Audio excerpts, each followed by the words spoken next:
Jimmy motherfucking Graham pulled it out for me in the end. In case you guys weren't following along last night, Kyle and I were in a heads-to-head battle. Winner take all. Whoever wins the division, goes to the playoffs. Whoever loses goes home. Well, I was a 9-point favorite, but it came down to the last game, the Monday Night Football game. I had two players. One of them was Chris Johnson, so he doesn't really count. There was actually two Monday Night Football games.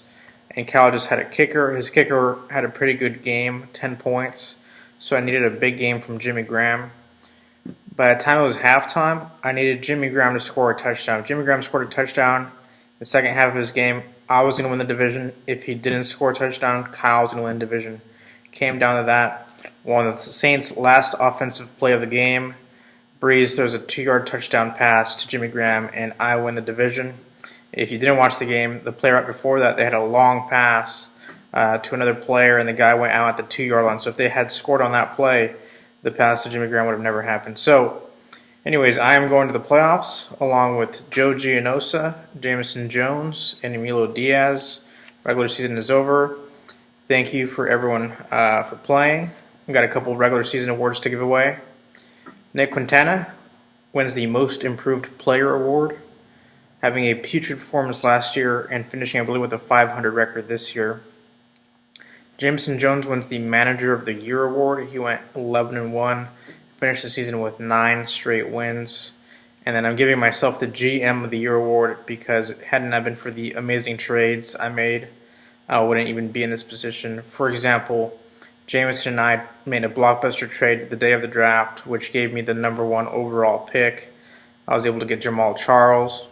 Also, during the third round, I believe, Jacob Moore was on the clock. I literally called him while he was on the clock during the live draft, and I traded with him within that 2-minute frame we had, and I was able to acquire AJ Green that way as well. So, giving myself the GM of the Year award. If you don't like it, who cares?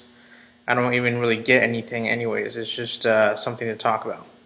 Anyways, there is a total of $620 in the prize pool this year, $50 from everyone, from all 12 members, and an additional $20 from fees, from fines, I should say, that were added to the prize pool. So Omar got fined at the league maximum, $15, and then Lucas got fined $5.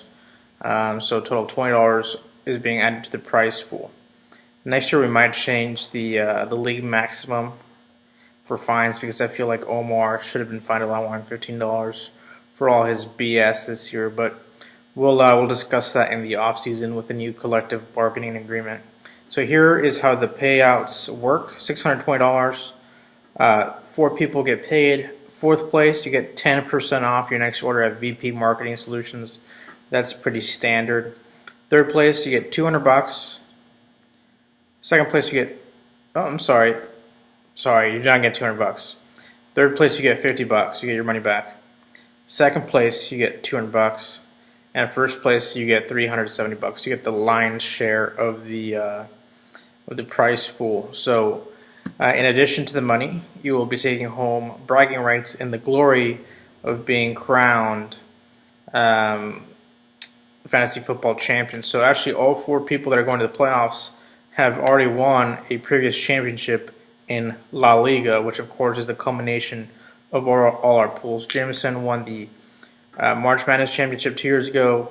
Joe won the March Madness Championship several years ago. Emilio won the championship last year, March Madness Championship, and I actually won the championship the inaugural season. So all 4 of us have won the March Madness tournament, and now one of us will get our first fantasy football title. That's pretty cool. I'm looking for my 3rd overall title since I won the MLB playoff pool. By the way, Jameson and Joe, you sold me $20 for that. And everyone else is looking for their 2nd title. So that is pretty exciting there. Awesome season. Some other awards that some other things I wanted to mention that I guess I couldn't really think of an award for, but you will be mentioned in the video regardless. Lucas starts the season off 6-6. I'm sorry, starts off the season 6-0. Loses the rest of his games to go 6-6. He was probably primed for a #1 or #2 seed, and he's not even going to make the playoffs now. And Michelle he traded away so many draft picks as he was going for a championship last year that his season didn't look too good. He didn't have a lot of early round draft picks. He was able to make some moves though and get his team competitive.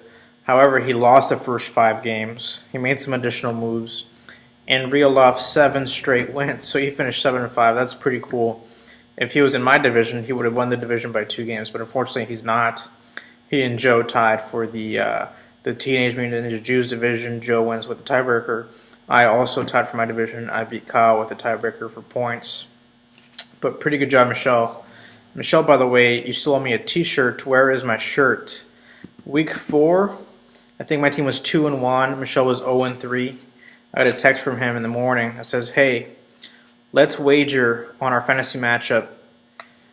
Actually, this wasn't Sunday. This was like halfway through the week. This was Wednesday. He's like, hey, let's bet a $30 to $50 shirt, a Cowboy shirt if you win, a Jaguar shirt if I win, that the other person has to buy on our fantasy football matchup. So for me, it was a no-brainer. I automatically replied back, yes, let's do it. Deal.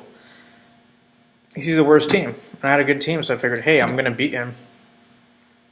Then the next day, a couple days later, I log on and look. My 3 best players are all on bye weeks. I was like a 47-point underdog, like no exaggeration. It was like a 40-plus point line. So I was like, oh, great.